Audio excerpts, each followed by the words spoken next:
دفاعی معاہدہ اور 3 ممالک پاکستان، سعودی عرب اور ترکی پاکستان اور سعودی عرب کے درمیان ہونے والے دفاعی معاہدے میں شرکت کیوں کرنا چاہتا ہے؟ عامر رضا سے بات کرتے ہیں۔ عامر بھائی، کچھ خبریں زیر گردش ہیں، ترکی چاہتا ہے کہ پاکستان اور سعودی عرب میں جو معاہدہ ہوا ہے دفاعی معاہدہ، اس طرح کا معاہدہ اس کے ساتھ بھی ہو جائے اور یا اس معاہدے میں وہ شرکت کر لے۔ ہمارے ناظرین کو بتائیے گا آخر ترکی ایسا کیوں کرنا چاہتا ہے؟ دیکھیں، سب سے پہلی بات تو یہ ہے کہ ترکی وہ واحد ملک ہے جو کہ نیٹو کا رکن ہے۔ میں یہ بات اس لیے صرف شروع یہاں سے کر رہا ہوں کہ ترکی کو دفاعی تنظیموں کے اندر کام کرنے کا تجربہ حاصل ہے۔ یہ واحد مسلم ملک ہے، اور طیب اردوان جو اس کے صدر ہیں وہ ہمیشہ نیٹو کی طرز پر اسلامک نیٹو بنانے کی بات کرتے رہے ہیں، اور یہ بات میرا خیال ہے ہمارے وزیر اعظم شہباز شریف صاحب نے بھی قطر میں ہونے والے اجلاس میں کہی تھی کہ ایک اسلامی نیٹو بھی جو ہے اس کو ترتیب دیا جا سکتا ہے۔ اس کے بعد ہمارے وزیر مملکت برائے دفاعی امور ہیں رضا حیات حراج صاحب نے یہ کہا کہ ایک معاہدہ بن رہا ہے یا بن چکا ہے۔ یہ بی بی سی نے رپورٹ بھی کیا کہ یہ معاہدہ جو ہے اس میں سعودی عرب، پاکستان اور ترکی جو ہے وہ دفاعی طور پر سگنیٹریز ہوں گے اور مل کر کریں گے، لیکن مسئلہ یہ تھا کہ ترکی اور سعودی عرب کے تعلقات کبھی ایسے دوستانہ سے مراد یہ ہے کہ ایسے نہیں رہے، خوشگوار نہیں رہے یا یہ کہہ بہت لیں اچھے نہیں رہے کہ ان کا دفاعی معاملات میں کبھی آپس میں ایک دوسرے کے ساتھ رابطہ نہیں رہا ہے۔ اس میں ایک اگر برج ہے تو وہ پاکستان ہے، جس کے دونوں ملکوں کے ساتھ بہت اچھے تعلقات ہیں، یعنی سعودی عرب کے ساتھ بھی اور ترکی کے ساتھ بھی۔ لیکن میں پھر وہی بات کروں گا کہ جو کل خواجہ آصف نے بھی کہہ دی، اور ان کے منہ سے بھی یہ بات نکلی کہ کوئی اس پاک سعودی عرب دفاعی معاہدہ، ایک پر حملہ دوسرے پر حملہ تصور ہوگا والے معاہدے کے اندر اس وقت تک کوئی ملک اور شامل نہیں ہوگا جب تک سعودی عرب اس کی اجازت نہ دے۔ یہ بڑی صاف اور واضح بات کرنی چاہیے۔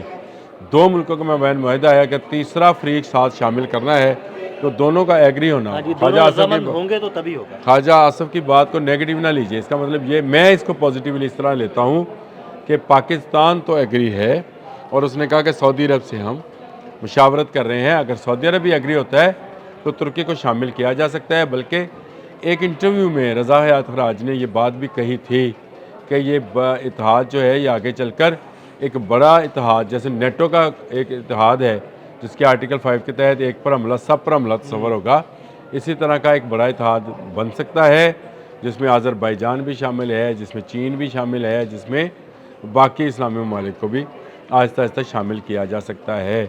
تو اس وقت اگر آپ دیکھیں تو خطے میں Pakistan leading from the front ہے اور لیڈ کر رہا ہے، سب اس کی طرف دیکھ رہے ہیں کہ وہ اس کو کس طرف لے کر جاتے ہیں۔ لیکن پاکستان اور سعودی عرب کا جو معاہدہ ہے یہ یونیک اس لیے ہے کہ ان دو ملکوں نے یہ طے کر لیا ہے کہ ان کا دفاع جو ہے وہ مشترکہ ہوگا۔ طیب اردوان جو بات کر رہے ہیں اور ترکی کے جو اینالسٹ ہیں، میں نے ان کا بھی ذکر کیا تھا، ان کا بھی یہ کہنا ہے کہ ترکی شامل ہونا چاہتا ہے اس معاہدے کے اندر۔ یہ معاہدہ ہے اتنا بہترین کہ دنیا کے باقی ممالک بھی اس میں شامل ہونا چاہیں گے۔ یہ وہ ایک معاہدہ ہے جو کہ آپ پر حملہ آوروں کی جارحیت کو روک سکتا ہے۔ یہ بڑی اہم بات ہے، اور ترکی کیونکہ دفاعی پیداوار میں آپ کو پتہ ہے کہ کافی ترقی کر رہا ہے اور اس پر کافی محنت کر رہا ہے، کافی کام کر رہا ہے۔ اپنا 5th جنریشن کا جہاز پاکستان کی مدد سے بنا رہا ہے، مختلف میزائل ٹیکنالوجیز اس کے پاس ہیں، اور اس طرح پاکستان جو ہے آلریڈی اپنا جنگی جہاز بناتا ہے، اب 5th جنریشن کا جہاز بھی بنائے گا۔ اس کی میزائل ٹیکنالوجی جو ہے اس کا جواب کسی کے پاس نہیں ہے۔ اپنے سے 8-10 گنا بڑی فوج کو یہ شکست دے چکا ہے چند ماہ پہلے۔ تو ہر ملک جو ہے ایک میگنٹ کی طرح، جب پاکستان میگنٹ بن گیا اور اس کی طرف کھینچا چلا آ رہا ہے، تو یہ میں سمجھتا ہوں کہ جو ترکی کے دفاعی تجزیہ کار ہیں اس جان، ان کا تجزیہ اور یہ خبر کہ ترکی شامل ہونا چاہتا ہے، رضا حیات حراج کا انٹرویو، اور کل خواجہ آصف جو ہمارے وزیر دفاع ہیں ان کا بیان کہ پاکستان اور سعودی عرب مل کر یہ فیصلہ کریں گے کہ ترکی کو شامل کرنا ہے یا نہ کرنا، یہ خطے میں ایک نئی پیش رفت کا آغاز ہے، اور آگے چل کر اس میں ایران بھی شامل ہو سکتا ہے۔ یہ میں بات اس لیے کہہ رہا ہوں، آپ اس پر اس وقت لوگ شاید اس کو بات کو اس طرح سے نہ سمجھیں۔ کل طیب اردوان نے اپنی پارلیمنٹ کے اندر یہ بیان دیا کہ ایران مشکل حالات سے دوچار ہے، بالکل ایسے کچھ نکل گیا ہے، کچھ اس نے نکل جانا ہے، اور ہم دعا گو ہیں کہ یہ نکل جائے اس میں سے.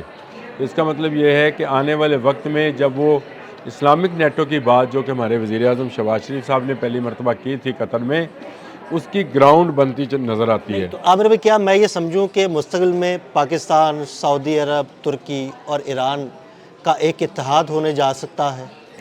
دیکھیں، جب آپ کا دشمن مشترک ہو تو آپ مشترکہ کیوں نہیں ہو سکتے ہیں؟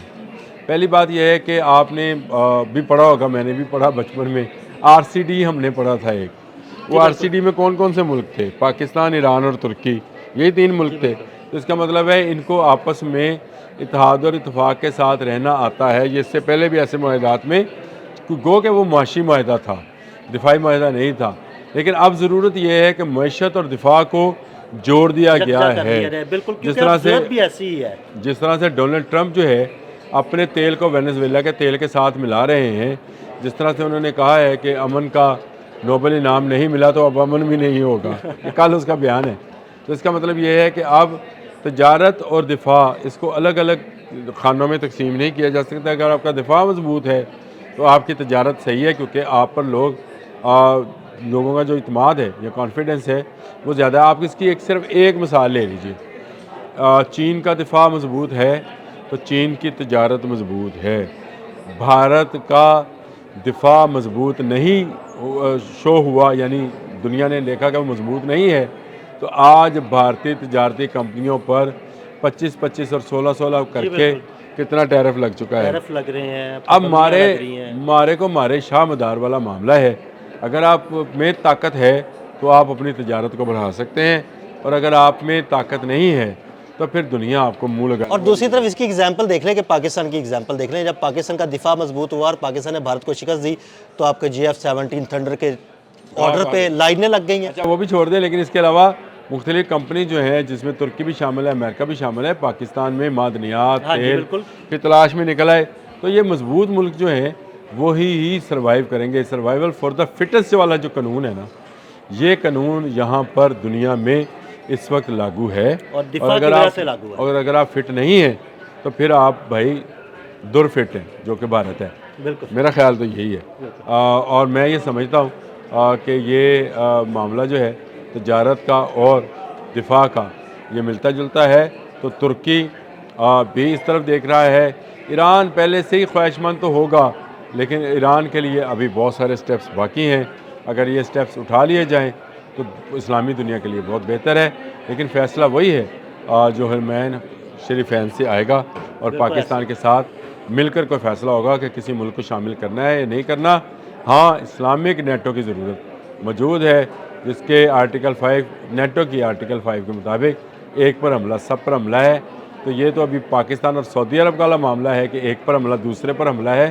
کاش یا اللہ کرے، میں تو یہ کہوں گا کاش کو لفظ رہنے دیں، اللہ کرے انشاءاللہ کہ ایک پر حملہ تمام اسلامی ممالک پر حملہ تصور ہوگا اور اسلامک نیٹو بن کے رہے گی. بالکل، بہت شکریہ عامر رضا جی. بالکل، عامر رضا نے بڑی تفصیل کے ساتھ آپ کو بتایا کہ انشاءاللہ ایک وقت آئے گا جب اسلامک نیٹو بن کر رہے گی اور ایک اسلامی ملک پر حملہ دوسرے ممالک پر حملہ تصور ہوگا. عدیل احمد اور عامر رضا کو اجازت دیجیے گا. اللہ حافظ.